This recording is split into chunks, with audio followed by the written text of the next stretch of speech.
Good morning, millennials. Welcome back to the Morning Toast. It's another beautiful Tuesday in New York City. It seems like the longer quarantine goes on, the weather just refuses to be anything but beautiful.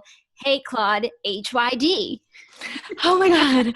I'm feeling so good. Like the small pit I had about hearing how you're doing was just totally subsided with a small dose of HYD.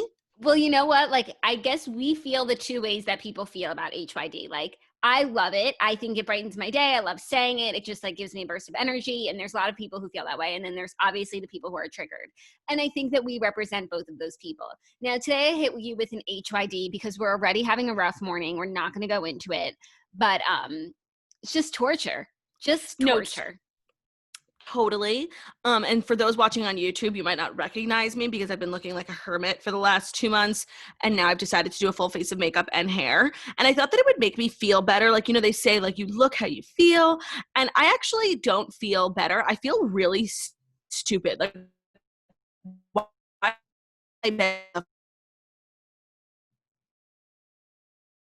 And she's frozen. So I don't know how that's going to play out when this you were just frozen. Okay, cool. Let's hope that sounded okay. Whatever. Let's just move on. If it happens again, we'll start over. But for sure, that's actually never happened to us so far yet. So that's a new sensation. Welcome to day 1050 of the quarantine. Today actually is a great day because it's our first time doing the show, being able to tell people that we are aunties. Oh, yes. Real. Oh my God. It was a long weekend and so much happened. You can call me Aunt Vicky. Olivia, our wonderful, smart, beautiful, stunning older sister, gave birth to her daughter, Michaela Oshry Shapiro. And it has just been a whirlwind of emotion. So she gave birth on Friday morning. And mom is good. Everyone's good. It's just truly life is so different. Life is so different. It's such a crazy time. It's a crazy time to be in the hospital, to give birth, to have a baby in the NICU. And so we're just shucking and jiving, and we're just so excited for the baby, McKay. We love her so much. She's so fucking cute. I can't and I shan't. So fucking cute, you guys. So little and perfect. And it's she just has everything. She has knuckles and hair. It's crazy. Nails. Yeah. Can't wait. I can't wait to paint them. Yeah. I'll do a Pliny vibe. She's so cute. Olivia is finally home. I'm so happy for Olivia, to be home after almost a month in the hospital. It's happening, It's happening. I'm just so excited to eventually meet her, meet little Bebe. And it's a really great time. So thank you to everyone who has sent well wishes to our family, sent well wishes to Olivia. It means so much. And we're over the moon. So even though we had our daily dose of torture this morning, we are generally speaking over the moon. Over the moon, OTM, as I like to say. And I just came ready, I watched so much TV that I cannot wait to dive into in our TV recap segment. And of course, deliver the Fast Five, because what else am I doing? Right. I watched a good amount of TV and I read a lot. And I woke up so early this morning. I went to sleep last night at 8:45. And I woke up this morning at 7:30, which if you know me, you know that just does not happen ever. No. Even if I go to sleep at 8:45, okay, I'll still wake up at 11. Yeah. But I just got up. I was going to do my hair. I put on some self-tanner. And I've had a morning already, and I just want to say, I feel pretty much the same. I just feel weird. I feel anytime I wake up early, I'm just anxious because I feel I'm going to the airport. Yeah, my problem with waking up early is that the days are so long in quarantine normally. When you're waking up early, you're giving yourself more hours to fill, and I already have a hard time, filling the 12 hours that I spend awake in quarantine. I cannot wake up a minute sooner because I have nothing to do. Yeah. Also, I don't know about you, but just being a person who's quarantined in New York City this weekend and then going on Instagram and stuff, I feel I'm living on a different fucking planet than everyone else in this world. I actually can no longer go on Instagram and Instagram stories because it is triggering for me because everyone things are opening up. People are doing things. Yes, they're socially distant, but they're seeing each other. They're at beaches. They're at pools. They're out of state. They're in second homes. And I just feel I'm living in an alternate universe, in this New York City cage. And if you're quarantined in the city, then you know. And unless you're in the city, you don't know. No, we are so like lightning years behind other states. Like for an example, like only today are like certain more remote parts of New York starting phase 1. Like we are so not even close to the end here in New York City. So just know, like if you've ever felt like I can't wait to be in New York City, follow my dreams, I can't wait to move. No, that's not a thing. Don't ever move here. Stay in your low income tax state because I'm coming. After all this, I'm coming. And I'm so happy for like the rest of the state that's getting to open, but just being in this city, like it just feels like we're kids in the playground and the teachers left and there's no one in charge. There's no one in charge. Yeah. There's no one to tell us that like recess is over, get back to class. Like No, totally. no one is looking out for us. I feel like we've been forgotten about. Everyone else is taking steps forward. Phase 1, phase 2, making strides. We have been forgotten. No, we've totally been forgotten. I never thought I would like want my teacher back, but I need her or him. Like, please come save me. Please come save me. Like, it's too much recess. No, I've had enough. I have been recessed. And now we're in a recession. Yeah, literally. Literally. Oh my God, get me the fuck out of here. Like, I'm done. I've never felt more. There's just, you know what it is? There are 2 types of people in this world. Okay. People who have second homes and people who don't. And It's never been more apparent, like the difference between the 2 people. Like I don't have a second home and I just feel like so resentful of the people who do, Right. But then there's also people who might not have a second home, but have like siblings or cousins out of state. And they're just like, staying with family. Yeah. My family lives right here. No, totally. Like I feel you 100%. Like there are people, or it also depends on where you live. There are just certain areas that are close to or nearby to like a lot of like banging cities. Like, and the more I think about it, like New York is near nothing. Like the places we can go are Atlantic City, the Hamptons, the Jersey Shore. Like none of those are really calling my name right now. No, but those are actually decent options in, I guess everyone has their like shore, You could like live in South Carolina and go to Myrtle Beach.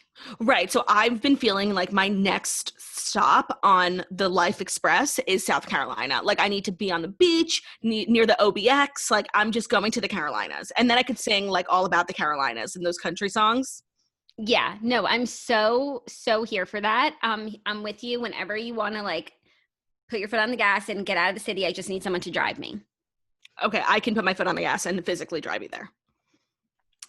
So that's what's new with us. I hope everyone had a great Memorial Day weekend.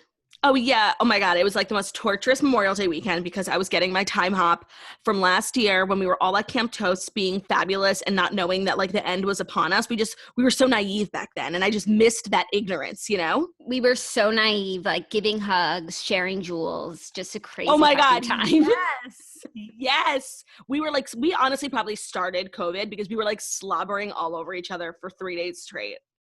Yeah, no, we built up our immune systems for this time. It was just such a good time. And I remember feeling so ugly, but when I look back on the pictures, I looked so cute. Like I had just learned how to curl my hair properly. And I just was like looking so fabulous. And I was wearing my Dino Fila sneakers all around, like stomping around Camp Toast. And I miss her. Like I don't even know if I fully appreciated like how special it was to be one with nature. Now that I've literally not left the confines of my bedroom for the last 3 months, I took that for granted. Yeah, no, we all took a lot of things for granted, and now we're stuck. Yeah, I think of anything, the thing I most took for granted was restaurants. Yeah, I keep thinking like, what is it that I miss so much? Like it's just something. I even miss meetings. Like yeah. I just miss having places to go and people to see. Like I am just in my little cage, and it's wild. Well, I was having a conversation with someone yesterday about this, and I think I really hit the nail on the head, if I do say so myself, as to like why people who are quarantined in New York are A, having such a hard time, B, like statistically, they're like so many people are going to move out of New York probably because it's terrible, and also because after all this is done, the tax is going to go up so high, and we're already such a high income tax state. But I think I really hit the nail on the head on like why New Yorkers in particular are having such a hard time, and it's because when we all moved to New York, like, of course there's terrible things about living in New York, like expensive, small apartments overrun by rats, but like the life and the bustle and the hustle and the everything about New York, like it made you forget. It's like, who needs an apartment? We're out eating Chinese food at 4 a.m. I don't even need an apartment, you know? No, But it's now, like I'm not getting an apartment so I can live in it. Like it's just a place to sleep in between going to all these fabulous places. so now that all the hustle, bustle, fabulousness has ended, we are left with what we have. And what we have in New York is very little, like compared to what you have in, you know, Nashville or Florida. Like, it's just, you are now left, like the city is irrelevant. Like, you're just left with what you have. And most people, like, when they are renting or buying an apartment in New York, they always value location over space. Like, you could get a very big apartment, well, not very big, like a bigger apartment uptown for the same amount of money as like a smaller shitty apartment downtown, but downtown is where the life is. So everyone took those apartment downtowns just so they could, you know, have the life. And now it's like there's no life and you're in your small apartment. Location means nothing when there's nowhere to go. I, like, not to brag, have always been the type of person who values space over location. Me always. Too. And I'm so glad I made that decision, because if I had chosen location, I would be in a smaller apartment than I am now. Yeah, I just wish I had also valued terrace. Yes. Because yes, like it's just such a production to go outside, the masks and the gloves, and then you're like have to be in the street. Like if I could just like walk outside, get some fresh air. Like I go 3 days without breathing fresh air, and I don't know much. I'm not a scientist, but I just know that can't be good for me. Yeah, and you know what? The way you're describing, like, that sort of like that procedure that's involved with going outside reminds me of our word of the day today. Oh, wow. That's so exciting. Please share. It's homonymous, meaning ambiguous, having the same designation of or relating to being homonyms. So it's just like, yes. Every day in quarantine is quite homonymous. So I feel like Merriam-Webster chose that like intentionally today. Yeah, she's like a shady one. Yeah, her Twitter's out of control. Yeah, no, I appreciate it though. Anyway, so if you are not in New York, like congratulations to you. I hope you know you're getting your nails done and your roots and things are happening for you. I actually did my nails this morning. That's how much time I had this morning. I did a full new manicure. They're very cute. My nails are just the healthiest they've ever been. Well, that's good. That's something. Good. Okay, well, let's get right into it. We actually have a lot to talk about today. So I think let's jump right in, you know? Sure. To what? The fast size stories that you need to know before you wake up and take a bite out of your morning toast. And that's true, Jackie. But while you're feeling HYD, I'm feeling RDH, because I want to let everyone know that today's episode is brought to you by Hunt a Killer. Take advantage of time spent inside at home, whether alone or with others, and break out Hunt a Killer. We can only watch TV and scroll on our phone so many nights in a row, so this murder mystery game is the best way to switch things up. Hunt a Killer reinvents the way we interact with murder mysteries. You can go from being a viewer safe in the comfort of your own home to an investigator actively involved in solving a case. The latest season starts with a woman, Julia, who unearths the corpse of a famous actress from the 30s in her family's theater. With the board of directors trying to push Julia out and the theater's reputation on the line, you will have to help solve this cold case investigation before it's too late. With each delivery, you'll sift through piles of documents, evidence for audio recordings, and case files, eliminating suspects until you crack the case. It brings the fun of an escape room to your home. It's easy to play whether you're solo or with family. You can even join their spoiler-free online community with over 100,000 members, so you can share theories and help each other out along the way. Hunt a Killer has over 2,000 5-star reviews on Trustpilot. It's a no wonder why people love them so much. Plus, part of the proceeds from every box go to the Cold Case Foundation, an organization that is dedicated to helping with real-life cold cases. So I love a game night, whether it's in quarantine or out of quarantine, and Hunt a Killer is just like a fresh new vibe that, like, you get new shipments. It never ends. It's not like, you know, everyone goes home and the game's over. No, like, the game stays with you. Yeah. Right now, just for our listeners, you can go to huntakiller.com/toast and use promo code TOAST at checkout for 20% off your first box. Head to huntakiller.com/toast for 20% off to show your support for our podcast. huntakiller.com/toast. Thank you, Huntakilla, for sponsoring today's episode. Love it. Sign on, Hunt a Killer. Okay. Yes. First story. The big story of the weekend, Alex Cooper has spoken. Friday night, she dropped like a 30-minute video, 9 p.m. We were all there, ready, willing, and able, explaining her side, her and Sofia's side, until they split, but their side of what's been going on with the Call Her Daddy negotiations. She did a really great job of explaining herself. And the moral of the story is that she's going to see you fuckers on Wednesday because she is now going to host the podcast without Sofia Franklin.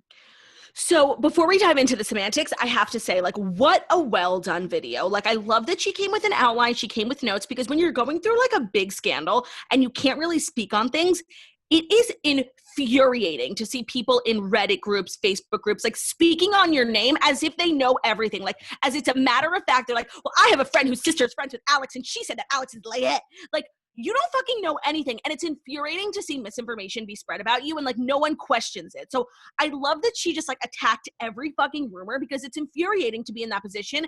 And I totally respected that. I thought it was such a well done video, and it really cemented for me like what I thought before. Like, everyone in this situation did what they thought was right. Whether or not people agree with that, like they all had their own motives, whether it was get back to Barstool, get away from Barstool, or Dave, keep this show at Barstool. Like, he was very amenable in the negotiations, which was shocking. Like, I feel now stronger more than ever. Everyone just had different goals, and everybody was doing what they thought was best for themselves. Right. No one like lost their mind, went crazy, got so greedy. We'll talk about like I think the most interesting part, which is like where her and Sofia really differed, and how really now at the end of the day, like they are not coming back together, which I just think is so crazy. I can't believe we're in this place, but I also understand it based on everything that she said. And I agree with you. I thought the video was completely well done. I'm not left with really questions on her side. I, of course, am left with questions on Sofia's side. And I would love for her to make a similar video. And I just don't think we're going to get that from her. I don't know why, but I just feel like we're not. I agree. I feel the same sentiment. Part of me feels like she has just kind of given up. Yeah, me too. I mean, if she doesn't want to get back into this business, then she doesn't need to make a video. But if she like wants to be in the public arena, then she needs to do public image work. Yeah, like PR. But let's talk about some of the semantics, because what I found to be most interesting, and I think maybe was the reason for the whole divide, is that when their renegotiation, and so by the way, people were coming at us last week for us saying that like they're breaking their contract, they're just like an athlete, you can't, and it's like, no, actually Alex cleared it up in the video. They were up for renegotiation. It was time to negotiate. They didn't just decide one day like we want more money. Like, it was time. Yeah, well, their contract wasn't up, but they had the opportunity to renegotiate. And when they came initially back in the fall with their Peter Nelson's term sheets that were absurd, they still should have gotten a raise. And I do think, I understand like Dave is running a business, like it is not a charity. And if he can get away with paying these girls less than industry standard, he is going to, but like they deserved a raise at that point. And if they had gotten that raise, like I don't think this would have gotten so bad. But like for everyone, and especially for like Sofia and Peter, who, yes, I know that like he is the villain of the story, but he is in the industry and he does see that his girlfriend hosts the #2 podcast in the world and is making a base, before she hits her job out of the park, a base of $75,000 a year. It's a joke. And even Alex addressed that, like everybody in the sports world like knew that their contract was a joke. Right. So at the end of the day, I feel like what it all really came down to is that Alex wanted to stay at Barstool from the beginning, and Sofia kind of went into this whole thing just not interested in continuing with Barstool for whatever reason, whether it was money or whether it was just like she didn't like the vibe. Like, yeah, it's not for everyone. No, I agree. Alex wanted to make it work with Barstool, and Sofia got a taste of freedom, and she wanted to ride that wave. Now, I want to ask you something, because I was talking about this with Zach on Friday night, because he watched the video, and he asked me, what would you have done in this situation? Like, say it had gotten to this place of the roof deal. One of us wants to go on our own, and the other wants to stay at Barstool and take this deal. Like, what, or no, not even that. Which path would you have wanted? You and I were in a very similar situation when our show, The Morning Breath, got canceled at Verizon. We didn't have a choice. We couldn't stay at Verizon, so it was made for us. And at the end of the day, because we're sisters, we wouldn't have split up. Like, that's just not how we were raised. Like, we have to do everything together. So it was probably going to be whatever you wanted to do, because you're smarter than me. And I would have just said yes. But if I was like alone, or if I was in this position, I don't know, because when I was listening to Alex, I was like, you know, there's so many benefits of being at Barstool, and Dave was incredibly amenable in the negotiations. Like when he offered them $500,000 and then more points on merch and alcohol, like I probably would have taken that good deal. But I have an agent, I have lawyers. Like, that's the way you do business outside of Barstool, because Barstool is its own like incubator of weirdness. But outside of Barstool, just like in podcasting, you have a lawyer, you have a business manager, you have a team of agents. Like, that's how it works. That's what we both have. So I don't fault Sofia for like surrounding herself with those types of people, because that's what podcasters do. Every successful podcaster I know has a full team of people. I'm just saying that. Right. And I know it's been made to seem like Sofia and her demands were so crazy. And I do think there's two things happening. One, like, she was just trying to get more and more and more, maybe because she wanted to get them to a point of not even having a deal so that they wouldn't have a choice but to go out on their own. But also, like, Sofia brought in William Morris, WME, and like, those are our agents and they do deals for us all the time. And like, they ask for things that we would never think to ask for ourselves, but that are actually so important and like really raise the quality of your contract. So I don't think that they came in and just started asking for outlandish stuff. Like, they've never done a deal for us where they're just putting things in that don't actually benefit us in the long run. Yes, I could see how they would appear to be outlandish in Barstool world, where nobody has an agent. They all just negotiate themselves. And like, certain things that they probably WME like brought up to Barstool had never been brought up before. But that's because that's like the type of atmosphere they've successfully created. It's like everyone who works there is just on board. They want to fight the good fight. Like, they believe in the message of Barstool, and that's great. But when you get an agent, they're like, well, this is not how things are done for other podcast networks. So right. I don't know if like, I can't identify why I feel the way that I feel. And part of me just like aches for Sofia. And I think it might just be because like I have been canceled. And sometimes I just automatically side with the person who got canceled, because it's never what people think. And at the end of the day, I know people who are huge fans of the podcast were like devastated about this break. And I get that and I respect that. But that at the end of the day, like, is it worth bullying someone online? Is it worth someone trying to ruin someone's life just because you're upset about a podcast? Like, I personally just don't think so. So I think part of me is always just going to side with the underdog because I have been the underdog. But at the end of the day, like, I probably would have taken the rooftop deal. Yeah. And I think at the end of the day, they should have prioritized being together. Like, the mentality, especially Sofia, like, knowing now what we know, which is that Alex did a lot of the, like, all of the editing, and a lot of it was on Alex's back. And Sofia brought so much like personality to the show. But when it comes to like who can do this show on their own, it's really Alex. So like, Sofia had to be like a little bit more amenable to what Alex wanted. And if I were Sofia, it would have been like, I would rather be back at Barstool than have no show at all. And she chose to fold instead of make it work. And when now she wants to make it work, the Scooter Braun stuff we need to talk about, it's too little too late. Alex has already made the very difficult decision to put this show on her back alone, made that public already. Like, you don't go back on that. And also, once you decide, oh, wow, I just went from having 3% of Call Her Daddy to 50% of Call Her Daddy to 100% of Call Her Daddy. Why am I going to give that up again when I've just realized within myself that I can do this? And she can, by the way. I think the show, the numbers will remain. She's a star. She's a star. She's a star. She can do it. I think this might be the beginning of something like even bigger for her. It's going to be either something bigger or it'll always be Call Her Daddy without Sofia.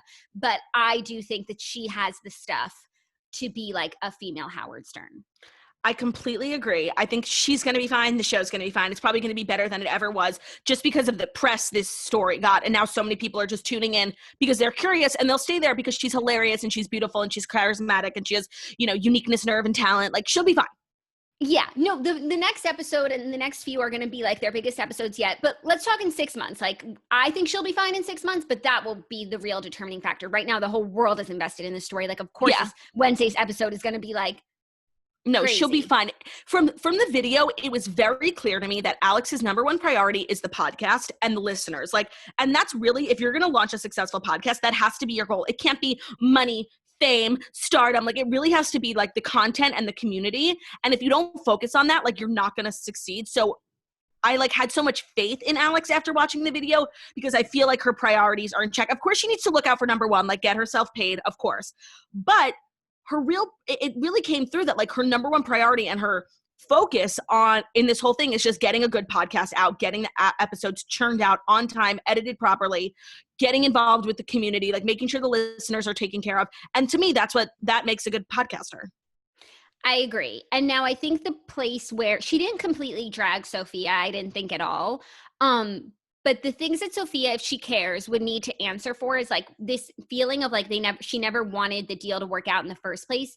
Yet every time Alex would explain like what Sofia was working towards, they were actually legitimate deal points. And I think Sofia and her posse wound up getting Alex an incredible deal by doing all of that negotiating. So I think that Sofia just needs to, like, if she wanted to, if she cared to make a video and explain like what she was trying to do. Like, yeah, they keep saying she would do this and then she wanted that. Explain what those things were, because the few explanations we got from Alex seemed like you had very legitimate points. Yes, and at the end of the day, all of her crazy, like, moving the goalpost got Alex. She didn't realize she was doing it at the time, but she really just got Alex a better deal. The deal, she got Alex Peter Nelson's deal. The deal of a lifetime. 100% for herself. Right. So, okay, so now yesterday, Dave shared that Scooter Braun called Erica asking for, this is paraphrasing, but pretty much asking to let Sofia back in 50% of Call Her Daddy. I guess Scooter Braun is a friend of Peter Nelson's, and he thought like calling in the big dogs this favor would get her job back. He must be feeling horrible. Well, what was interesting was that Scooter Braun responded and was like, this is actually not what happened. And then he deleted his tweets. So, like, I wasn't sure if we should believe it, because if you delete something, does that mean it's not true? And then Scooter Braun called Dave directly, and Dave said he does not want to be a part of this drama. I promised him I would, like, leave his name out of my mouth for the remainder of this. So I don't really know if what Scooter called the CEO of Barstool for was about Sofia. I mean, I could see how it would be like, friend of Peter Nelson, hey, you're more famous than me, can you hook it up? I need your help. And you would think that like Dave would like kowtow to like manager to the stars, Scooter Braun. But that's why I fucking love Dave. He's like, who the fuck are you? No, like, I'm tweeting this. Scooter Braun called. Scooter Braun called. Right, like that's why he's iconic. Like, if Scooter Braun called me, like, I would shut the fuck up and like do whatever he said, you know, because I'm a loser and I have no principles. But like, I love that, even though it's not for everyone, like, I love that Dave has principles and he's like, no, I'm fucking tweeting this. Yeah, it was really funny. I'm impressed with Suitman that he's friends with Scooter Braun, though. I know. Like, the more I hear about Suitman, the more I'm like, eligible. Harvard. HBO. I just refuse to hate Suitman as much as the world does. But maybe that's my inherent, you know, need to nurture people who are being canceled. Like, maybe that's inside me. Or maybe I truly believe, like, he was just trying to help his friend, his girlfriend and their friend, like, get a better deal on their amazing podcast. I don't know. But either way, I just refuse to blame it all on one man.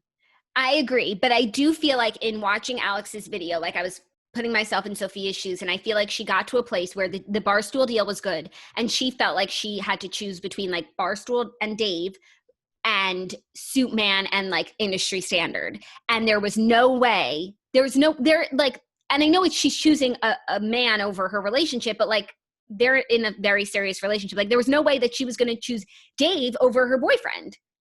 Yeah. It wasn't a matter of choosing Alex over Suitman. It was choosing Dave, you know? Yeah, honestly, the vibe that I got was just like Sofia did not want to be at Barstool anymore. Yeah, I agree. But like, her dislike of Barstool needed to be less than her love of working with Alex.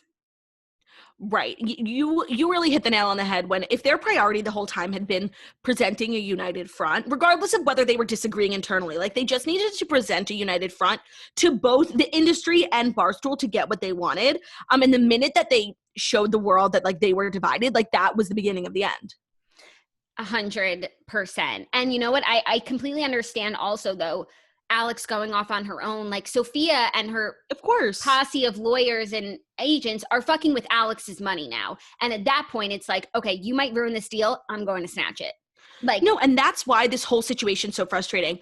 I don't fault anyone. Like, I think everyone really did what they thought was best for their career, for their lives. Like, I think what Dave did was very respectful. Like, he gave the girls a great deal and kept agreeing to their list of demands. I thought Alex eventually taking the deal was what she thought was best. I think Sofia holding out was what she thought was best. Like, I don't think anybody intentionally crossed anyone here.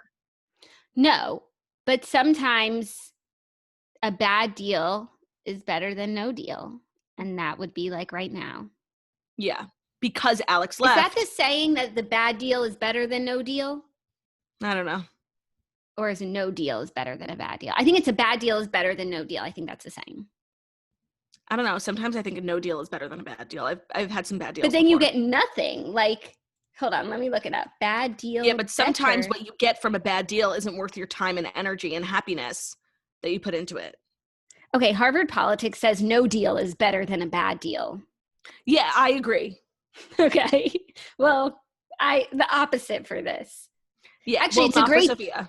It wasn't a no deal. It's a great deal for Sofia, for Alex. For Alex, yeah. I mean, this whole thing just makes me sad. Like, they're really good friends. They're roommates. Like, what is going on with the apartment? Like, I'm sure they're quarantined elsewhere, but like, what are they going to do about rent? That's what I really needed the video to address. Like, the logistics of like breaking up with your best friend who's also your roommate.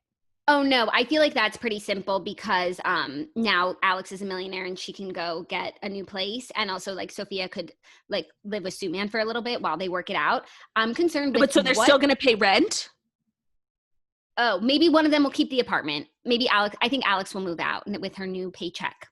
But my concern is, what is Sofia gonna do for work?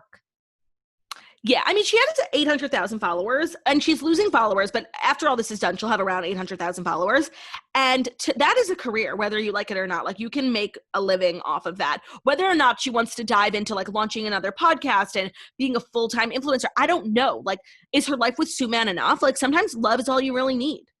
Yeah. When you're dating a rich man. That's true. Well, I hope that he keeps his job and that they stay together. Yeah. And this just has been so crazy. To me, what the craziest part is like seeing people on like Twitter and even in the Toast Facebook groups being like, I know Alex's sister's roommate's brother's mother, and she said this. She said Peter Nelson's getting fired. It's like, you don't know anything. Yeah. No, and I think that if Peter Nelson was going to get fired, it would have already happened because now like things are pretty quiet. And maybe Sofia won't put out a video just because she wants them to remain quiet. You know? Yeah. And she just wants it all to end. I know what that feeling is. Like, you just want everyone to stop talking about you. Yeah. And if she, like, I mean, obviously people are going to talk about the next episode, but then this saga will have come to an end. Right. And when and if she releases a video, it just drudges up the news cycle again. And then Dave responds to that. And then he starts posting more videos. And I understand, like, wanting to clear your name, but sometimes, like, it's just not worth it. Yeah. Which is a terrible position to be in. Yeah. So I actually don't think we're going to get a statement from her.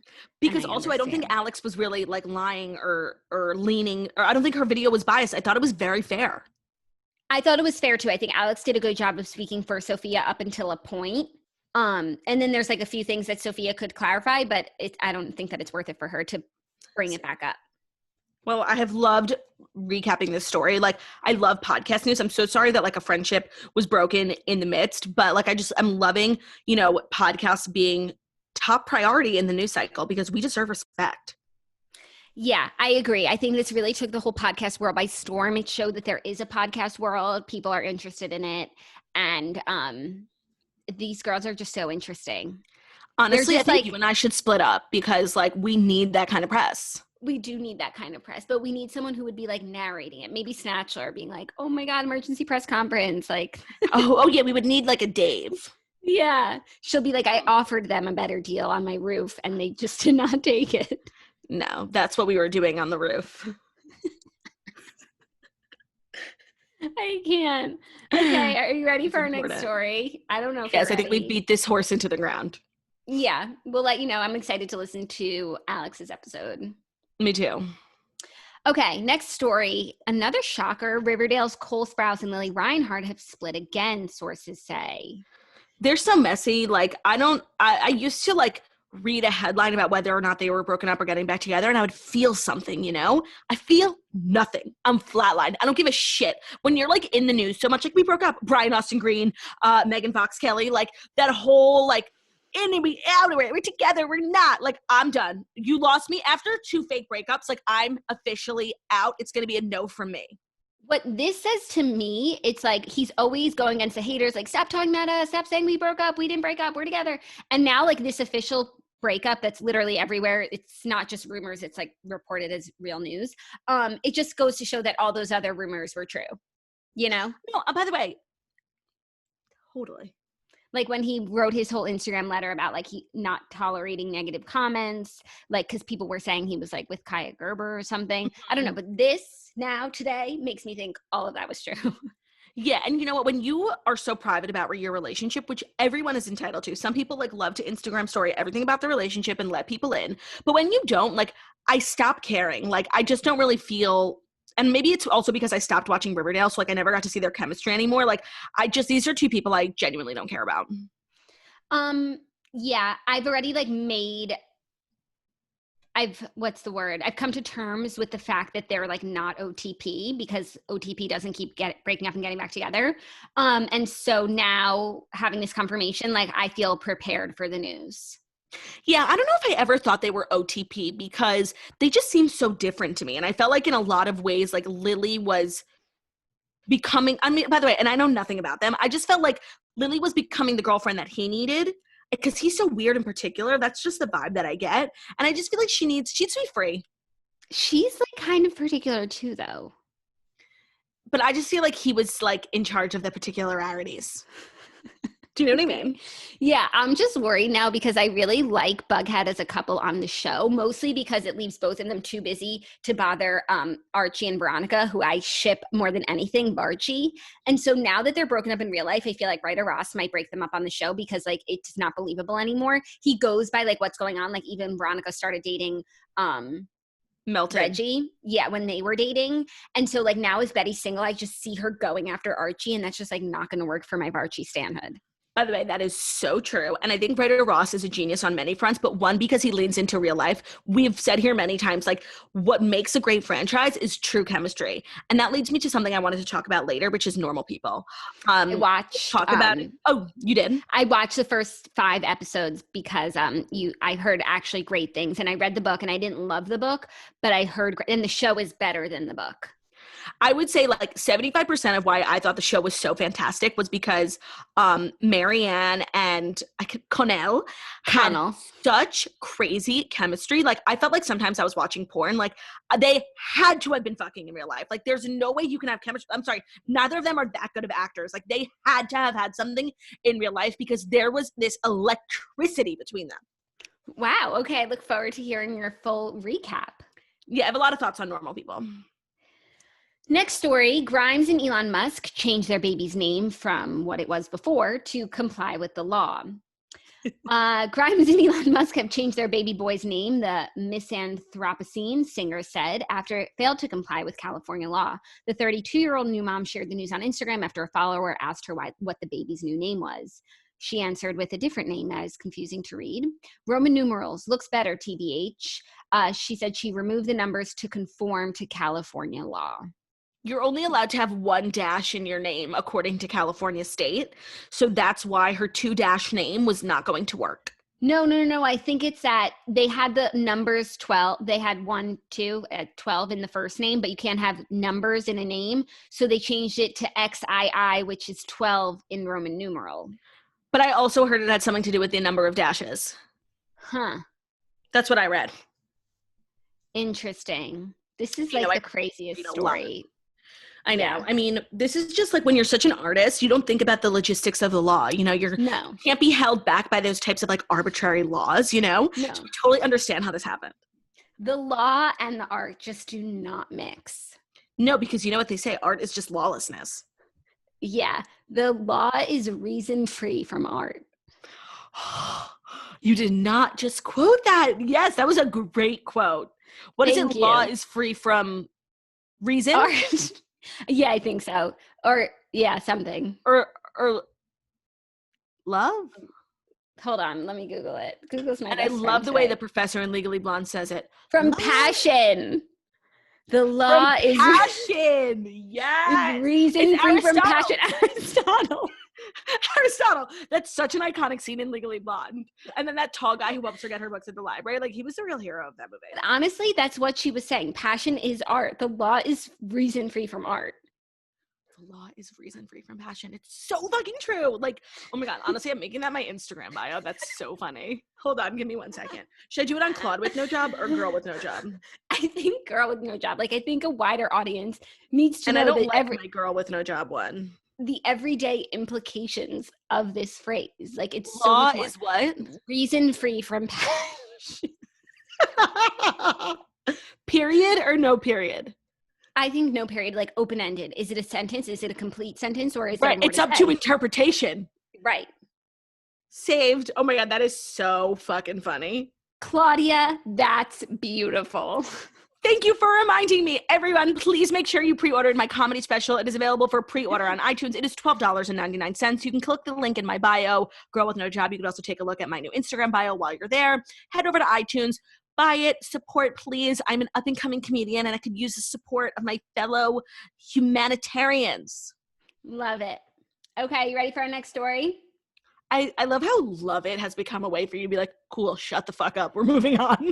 It's just like hard on Zoom to, to like the way that we used to just like filter out of conversations, like that would require a lot of talking on top of each other. So it's very like call and response on Zoom. And I know it sounds like I'm being short, but I am short. I understand. Because we could keep going back and forth like this, but then it's just like, no, you can move on. We need structure. Love it. Love it. Love it. Okay. Ready for our next story? I love it. Taylor Swift hypes Killing Eve cover of her song, but who is Jack Leopard? The Queen of Pop took to social media on Sunday night to express excitement over her song Look What You Made Me Do, appearing in the psycho thriller series, though not performed by Swift herself. Rather, an unknown group, Jack Leopards and the Dolphin Club, was credited with the soundtrack recording. She tweeted that she's very stoked that the band covered her song. But the fact that there's no historical record of this musical group having ever existed outside the BBC series, and that Niall Sojberg, the songwriting pseudonym Swift used on Calvin Harris's This Is What You Came For, is credited on the soundtrack, has inspired the latest raging Twitter conspiracy among Swifties. It's not a conspiracy theory. It's 100% true. Taylor Swift's pseudonym, Niall Sojberg, which is like a pseudonym she uses, is listed as one of the producers. The album cover and the band's logo is the picture of a kid, and it's a picture of her brother, Austin Swift. It's like a famous picture. Well, not famous, but it's like a Swifties know the picture. He's wearing a striped shirt. It's 100%, or it's not a theory. It's true. RSK, and it makes real sense. Swifties know. And it makes sense because this is a song that she released when she was under Big Machine, so she isn't able to re-release and re-record her old music until November of 2020. So until then, she has to get creative, and this is how she got creative. I think it's Jack Antonoff and maybe her brother singing on it. Maybe it has nothing to do with her brother, but Jack Antonoff is involved. She definitely produced it. But because she is not really involved, it's some roundabout way of like cutting Big Machine out of the picture completely, which is pretty smart. Yeah, that is pretty smart. Loophole season. Yeah, she's getting creative. I mean, she's bored in quarantine, and this shows it. Yeah, and like cool for her brother. He'll probably make some good money. Yeah, he's a cutie. Like I need one of my friends to date him. That's like my in, I think. Yeah. Good luck. Yeah, none of my friends are single. Okay, ready for our next story? Love it. Real Housewives of Beverly Hills star Garcelle Beauvais' eldest son ties the knot in a little Whitechapel ceremony. Oh, no way. Garcelle Beauvais is officially a mother-in-law. The Real Housewives of Beverly Hills star announced on Sunday that her eldest son, Oliver Saunders, tied the knot with his fiancée, Sam, amid the coronavirus pandemic. Congratulations, Oliver and Sam. Welcome to the family, she wrote on Instagram alongside 3 photos, including a smiling shot of Oliver and Sam and the couple standing with their children.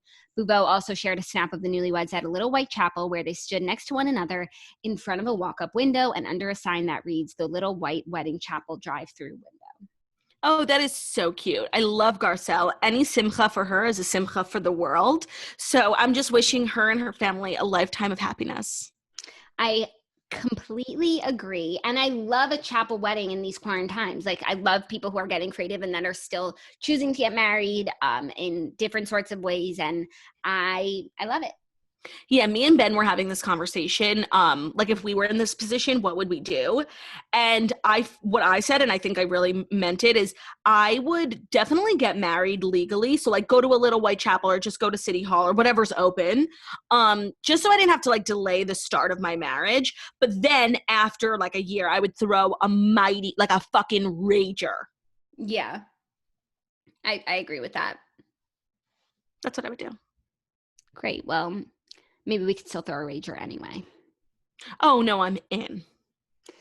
I know. I can't wait for that day. Cannot wait to be raging, like block party, go to the club. I don't care. I'm staying out to the break of dawn. Give me ecstasy. Like I'll do anything. Those were the 5 stories. So you needed to know them, and now you do. So let's dive into our TV recap segment. I have so many things, but let's talk about Normal People first since we both started it. I won't spoil it for you, but you read the book and it's pretty much... It really is true to the book, down to conversations, and they haven't added like little fires everywhere, just like complete storylines that didn't exist. Like everything is pretty much by the book. Yeah, I mean, I didn't know what it was about. It just came very highly recommended to me. So when I put it on, I thought it was like an Irish high school drama, like Irish Riverdale, and I was so excited. And then like after the 3rd episode, they're in college, which I just thought was so annoying. And I get that it takes a like the story is reflective of like a long period of time, but I just wanted more like high school dance drama. Like I never got to see her like graduate, you know? Yeah, no, it definitely wasn't the Irish high school drama. No, I thought it was looking Irish for. Riverdale. And also, like, it's just so crazy. Like, their high school scenes are so sad because she was such a pariah in high school, a social pariah. But then you go to college and it's so fucking true. Like, the people who were not cool in high school fucking thrive in college. And, like, you look at Connell in high school and the soccer in his little short shorts, you're like, oh my God, that's the hottie of all hotties. It's rugby. Then sitting in a college classroom, it's like, why would I look at him? No, so true. Like it's like your social currency like changes overnight and people don't know how to exchange the currency. No, and it's like high school is all about looks. And really college is all about your personality. It's crazy. It's like people just get to college, maybe because it's all the people who like hated high school being about looks. So they're just deciding like, we're going to value people for who they are, not what they look like. You know, it's a beautiful thing. No, it's a beautiful thing, but it's a crazy phenomenon. Like a guy graduating high school, like feels so cool because he's like captain of the rugby team. And then he goes to college and nobody gives a shit about him. Yeah. I hated that Marianne kept referring to herself as ugly in high school because she just grew out her bangs. Like she was exactly the same. She was always a pretty girl. To me, like the best part of the show was the two of them together. It was also the worst part of the show because this is like what this show should have been called When Two Introverts Fall in Love, because they just couldn't properly communicate. And so many of like their tiffs, like when she thought he was breaking up with her for the summer and he was just asking to move in, like, and they ended up breaking up for a whole year just because of the miscommunication. Like that was infuriating. So seeing them together attempt to communicate was the worst part of the show, but them together was the best part of the show because they had this real off-air and on-air chemistry. Like it was so palpable. I thought they were great together. Like I just wanted them to keep fucking. Like it was really a porno. Oh, and so when I'm watching a show, I like can't follow the people on Instagram. I don't want to spoil it. So the second it's over, I like always go on Instagram and like Google and see what happened. And there was like a big scandal that like someone put together a compilation, like a 20-minute video of all their sex scenes and put it on Pornhub. And Netflix and everyone like had to get involved in getting it taken down because it's such a like a disgrace to their artwork, you know? Yeah, but it really like was super porny. Like at first I was surprised that we were getting like high school nipple from her. I was like, oh wow. like I'm not mad about it, but that's just interesting. Like usually we just like cut above the nip, whatever. Mm-hmm. I got comfortable with the nipple, like so excited, so here for it. And then like we just see his penis. No, oh. I mean, and I know it's such a double standard to like not really wince at a nipple, but then like see a penis and like die. But that's just like the standard of the industry. It's like you don't see penises. No, but I also haven't seen vagina yet. So I don't know if I'm gonna see it. I'm not gonna see it. So actually, yeah, you do see her bush like twice. Okay, so like I just hadn't seen that yet, and I thought we were just like an only nipple show. And then like there was just a scene of them laying, and it's not like his penis needed to be out, but like they chose for it to be out, and I was just really shook. And again, here for it, like do your thing. When I was reading the book, they never said like, and you're gonna see his penis. No, I know. It shouldn't be so jarring because like we see women's bodies on TV all the time, but like seeing a penis is just like, it's honestly like it's like an assault on the eyes. Like it's just, you're not expecting it. It's so like pointy and you're just like, whoa. No, and it's like sometimes they always want to show like tits and vagina, and sometimes in order to show the vagina, like you have to skirt around the penis.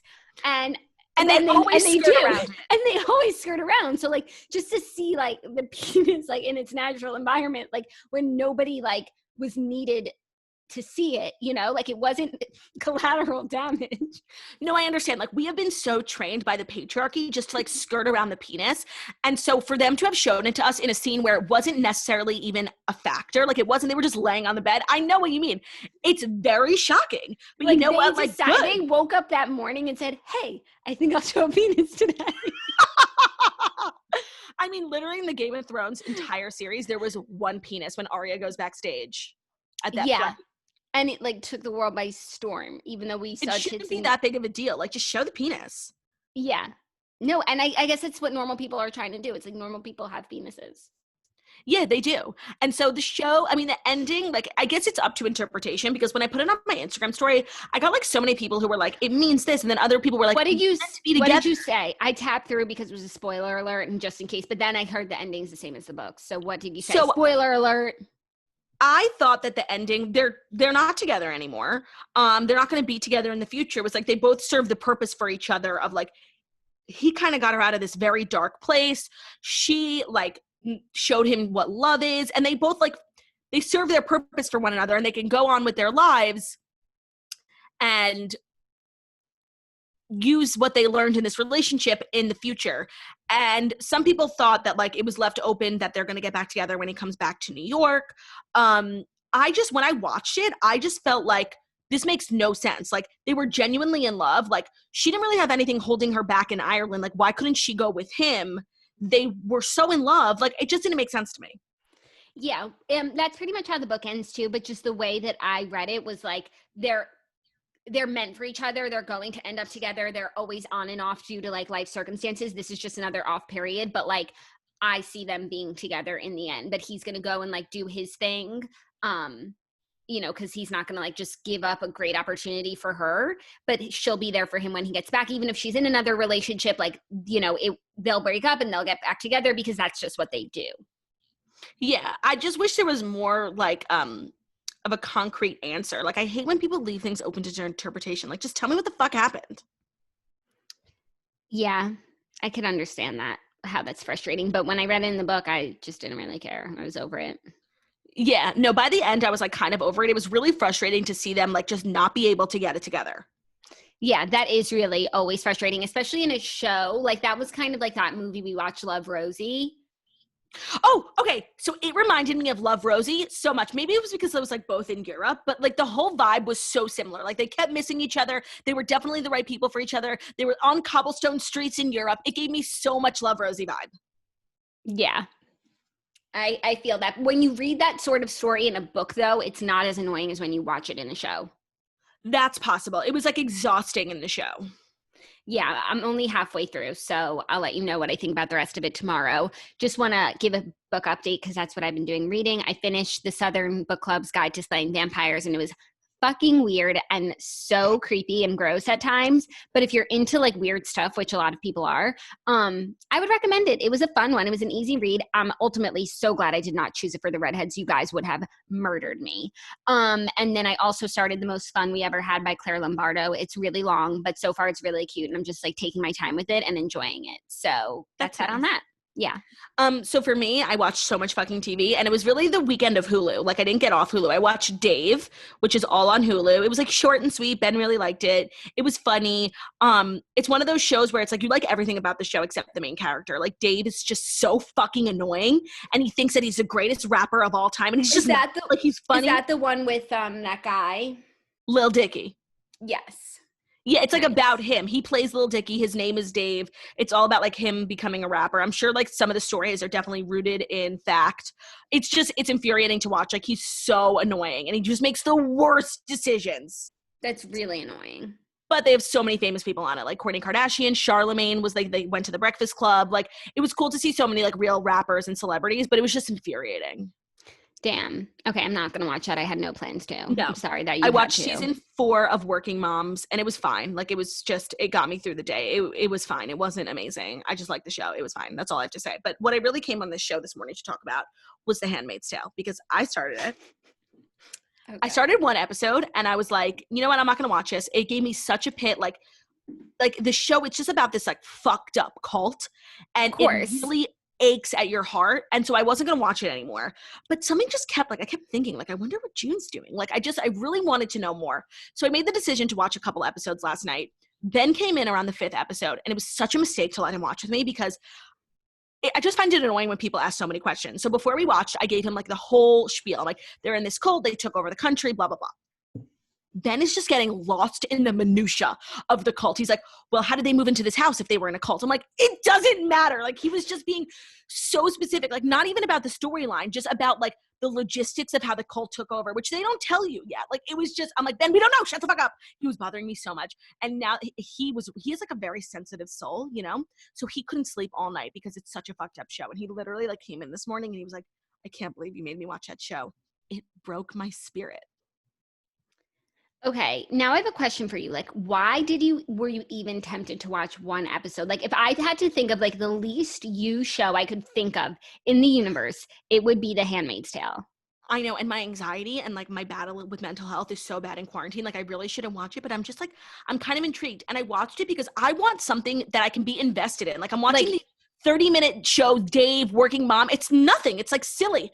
And this is definitely like a commentary on something. I can't figure out what it is. It's based on a book that was written in the 80s. So a lot of people want to say it's like a commentary on like the current climate around women's reproductive issues, because the whole thing is like you join the cult and the fertile women like have to give birth for all the masters. It's so fucked up. Like, so, but this was written in the 80s and I'm not getting that vibe. A lot of people are telling me that it's a commentary on like an extreme version of Amish and polygamy cults. I don't know. Ben came up with a theory. Now, it's definitely wrong, but it really made you think. And I think that's why he was so taken by it. Because, like, you could think whatever you want. The woman who wrote it said that, like, everything that happens in the show has happened in history at least once. So it's like a culmination of all the most fucked up things happening in history. But Ben really, I think he nailed what the show is a representation of. And it sounded silly at first. Okay, so let me just tell you what the cult is before. If you're going to watch a show, like, maybe don't listen, but I'm not spoiling anything. The whole show is like back to traditional. The cult is like traditional values. The men are in charge and the women live at home and just are birthing out children. But a lot of the powerful women are barren. And so they have the handmaids, which are basically like all the fertile young women who give birth and basically get raped once a month by the commanders in order to get them pregnant. And then they get the girls pregnant and they pretend like it's the wives' kid when it's not. It's the handmaid's kid, but they give up it's all about reproductive rights. So Ben really feels like this is a commentary on like puppy mills and breeders. And I was like, you're insane. But then the more that I thought about it, like they make these dogs like give birth and then they take the dogs away and give them to different families, which is like essentially what happens in The Handmaid's Tale. And I know it's like crazy, but like I kind of felt it. And it's like the handmaids are like servants. Like they can't go or do anything without being told what to do. They can only walk. That's like their one activity. That's what dogs do. Damn. Yeah, no, it's definitely like not. That's actually like not the worst thing. That's not the stupidest thing he's ever said. No, I know. So I need to do more research because to me, like the show is so fucked up and it never happened. It's not like a retelling of history. So why does this fake story need to be told? It's so fucked up. But that's like so many shows that I don't watch, like Westworld. No, but this one is so Black Mirror. Yeah, I guess. But to me, like this one is so painful to watch, more so than anything I've ever watched. And it deals with such like real issues. Hunger Games. In the most unethical way. Like, I just don't know why this story is necessary. Like, it's really upsetting. Hunger Games. But I am going to keep watching it because I'm so curious. But, you know, I don't live for Elizabeth Moss. And I don't know if she can really carry the show. I mean, I guess she does because it's a successful show that has multiple seasons. But I just don't, like, live for her. I understand that. Yeah. And then there's just, like, you know, the huge elephant in the room. Right. The Scientological elephant. Right. It's like Elizabeth Moss is a very involved Scientologist, which many have likened to a cult. And she's just like here playing this role of like a cult. It's a little too on the nose for me. Interesting. Well, I look forward to hearing your recaps because I won't be watching. No, don't watch. Like I literally, now that Olivia's a mom, I texted her yesterday. I'm like, you have to promise me you are never going to watch Handmaid's Tale. She's like, I'm literally never going to watch it. Don't worry. It's just so painful. And I'm not even a mom, like, but just seeing these handmaids like give birth to babies and then having to like go back to their chambers, it's awful. Yeah, that's really sad. It's a terrible show. Please never watch it. But I'm too deep. I will not be watching it. You don't have to worry about me. And if you have a soul that needs to be protected, please don't watch this show. Okay. Very fair. Well, I think that's all she wrote, right? Yeah. Oh, wait, let me see. She just texted. Oh, she said she's done. Oh, thank God. Okay, cool. Well, thanks, guys, for listening. It's a short week this week, which is awesome. And we'll see you tomorrow. And just always remember that law is reason free from passion. And art, which is also the same thing as passion. Please pre-order my comedy special, now available on iTunes, Disgraced Queen. You can just search Claudia Oshry. It'll come right up. Thank you so much for the support. And thank you so much for listening to The Morning Toast, the Millennial Morning Show, where we go live Monday through Friday, 10:30 a.m. Eastern Time on YouTube. So if you're watching us on YouTube, please feel free to subscribe and give this video a thumbs up. We're also available as a podcast anywhere podcasts can be found. So that's Spotify, iTunes, Stitcher, Public Radio, iHeartRadio, CastBox, all the places. So wherever you listen to podcasts, find us, The Morning Toast, and leave a 5-star review about how beautiful, stunning, and smart we are. We love you guys very much, and we will see you tomorrow. Bye.